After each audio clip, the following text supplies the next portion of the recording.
Welcome to conference call number 2. And in this call tonight, we're going to go through everything that I sent to you via email. We're going to answer some questions that were sent in, and we're also going to go through this first week that you guys did of your baseline assessments, and we're going to walk through setting up your heart rate spreadsheet, discuss your body measurements, and then dive into some nutrition this week.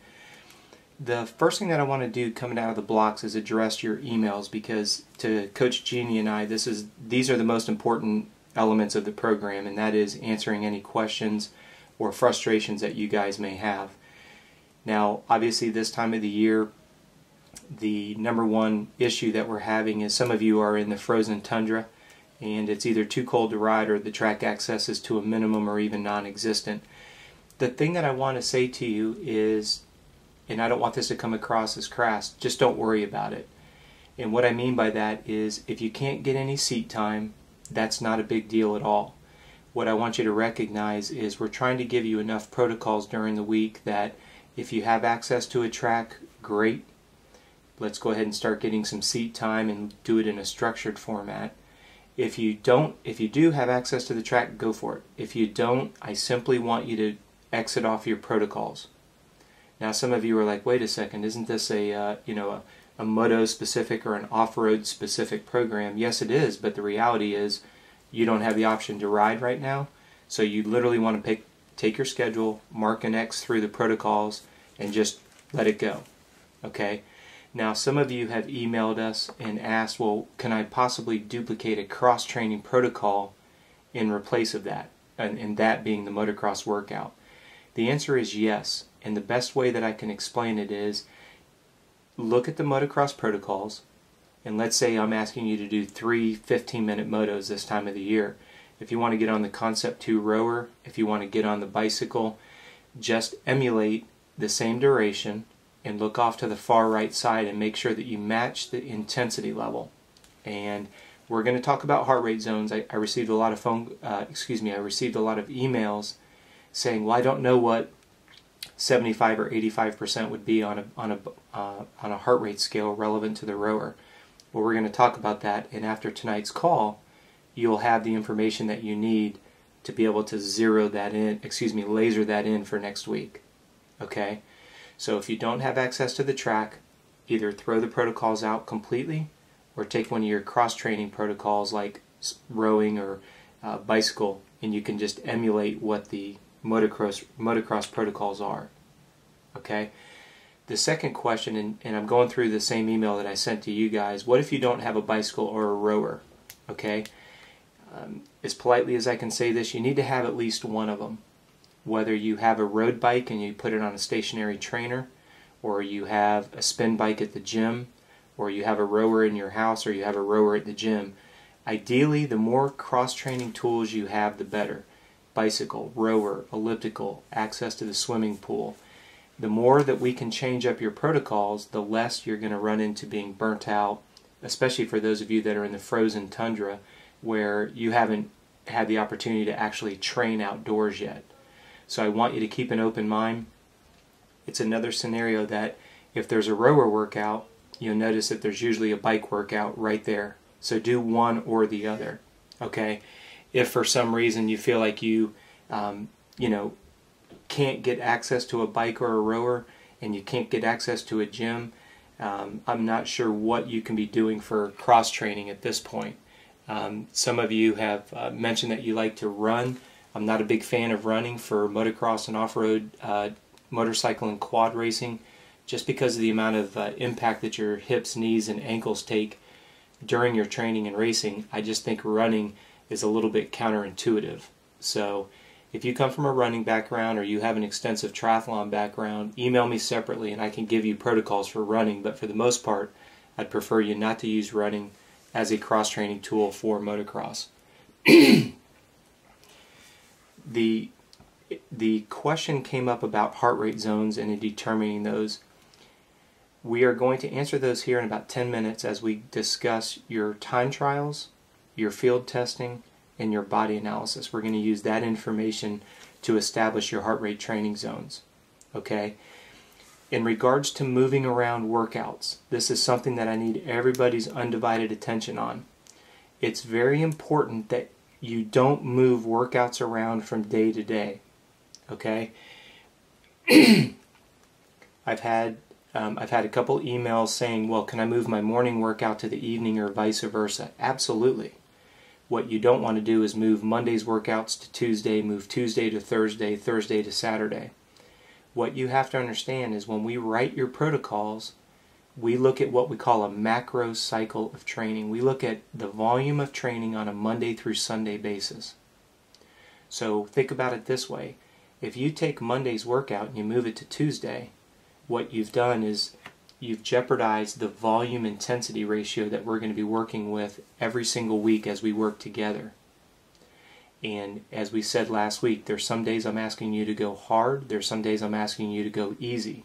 So if you start moving them around, you're going to end up having 2 days back to back, or you could have too many days of rest, and that's not always good either.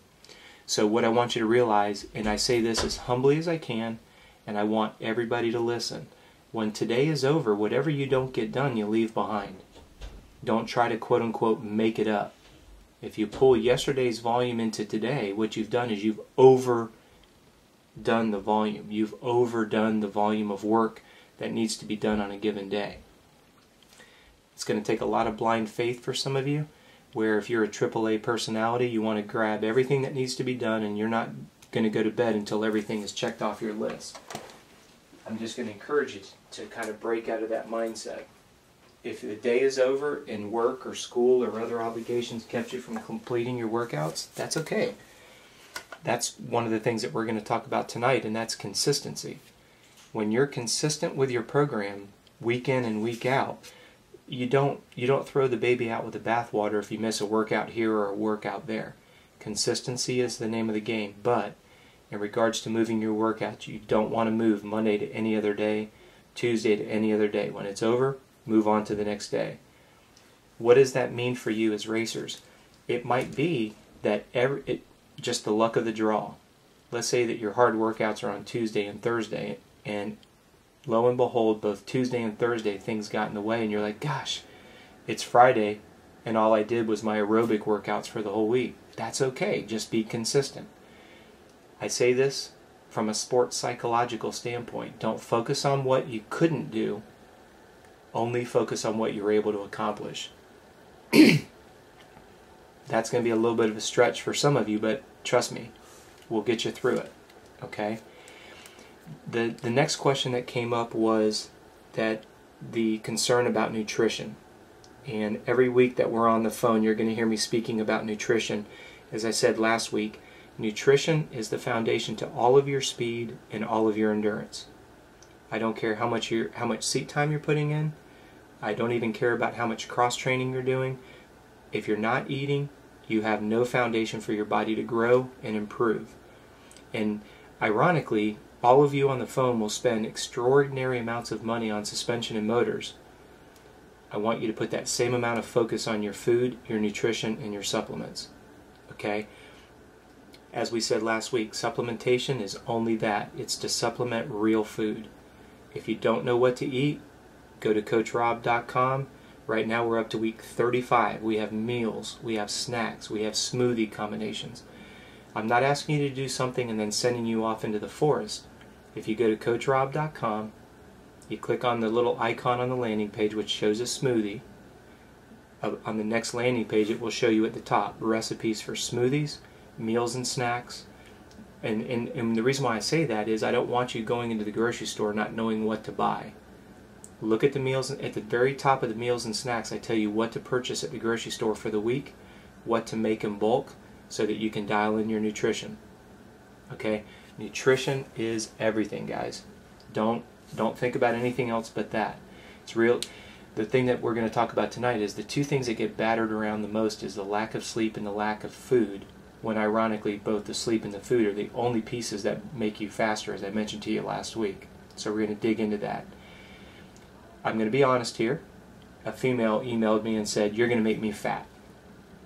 And I want you to know that anyone who's ever been on our program for nutrition has never gained weight. They've only improved their strength to weight ratios by building more muscle and burning body fat. And I'm going to show you that information when we get down to your body measurements that I had you do last week. But if you eat the way that we're encouraging you to do so, for some of you who maybe have struggled with weight, maybe you've even had severe situations like bulimia or things like that, I want you to understand that we don't take it lightly, but I also want you to understand that we have worked with athletes just like yourself that have struggled with those conditions. The way that we're asking you to eat will not make you fat. At first it's going to seem odd because I'm giving you carte blanche to eat as much as you want, as often as you want, but remember what we said in conference call number 1. Fruits and vegetables are nutrient dense, but they're calorically anemic. So they don't have a lot of calories even though they yield a lot of vitamins and minerals. You have to eat a tremendous amount of fruits and vegetables before you have to worry about gaining weight. And in 24 years of doing this, I've never had anybody get fat eating fruits and vegetables. So I appreciate those emails that came in, but understand that you'll only get stronger and improve your endurance by eating more. Our staff, we like to say in our staff meetings, eat more to lose weight. And for you as a performance athlete, eat more to go faster. I don't care if you have to tattoo that on your arm, put it on a post-it on your mirror in your bathroom. Eat more to go fast. Eat more to go longer, faster. Whatever combination you need. And we're going to talk about that when we get into body measurements. The question came in, and there was actually quite a few of these. Why are we taking body weight twice a day? Without jumping ahead, when you take your body weight in the morning, what we're doing is we're evaluating inflammation and swelling as it relates to your training. And your body weight in the evening, we're actually evaluating your consumption of fruits and vegetables. I said it in last week's phone call, but I want you to write this down. To store 1 gram of sugar in your body, which by the way, that's where your energy comes from. Okay, if you're writing this down on a piece of paper, if you want to write it kind of like in a streamlined manner, carbohydrates, that's the form of food that you eat, which is carbohydrates. That would be fruits, vegetables, whole grains. Those are called carbohydrates. When your body stores that energy, it stores it in the form of glycogen. Glycogen is stored in your liver and your muscles, and that's where your energy comes from when you're on the track. What you have to understand is to store 1 gram of carbohydrate in the form of glycogen, you store 2.5 grams of water. Okay, so now put your pencil down and look at your notes. You eat a carbohydrate in the form of fruits or vegetables and whole grains. Your body stores that sugar in the form of glycogen, which is a good thing, no matter what mass media has to say, because that's what fuels your efforts as an elite racer. Then what ends up happening is you store 2.5 grams of water for your body to store 1 gram of sugar. Think about that. There's a metabolic conversion. For you to retain a gram of sugar, your body stores 2.5 grams of water. So what that means to you is you should be heavier by 3 to 5 pounds at night than you are during the day. So when somebody tells me that they're eating a lot of fruits and vegetables and we look at their body analysis and their evening body weight is lower than their morning body weight, I know they're not eating. So it's a self-correcting mechanism, and you have to be honest with yourself. If you want to lie about what you have written down there, the only person who suffers is yourself. Okay? The last question that I wanted to go through here is, what does an elevated heart rate really mean? We talked about this briefly last week, but I just want to revisit it. When the body is under stress, it's going to manifest that stress in the form of an elevated heart rate. Now that stress can come from relationships, it can come from chronic dehydration, it can come from a lack of calories, it can come from not enough sleep, it can come from stress at work or school,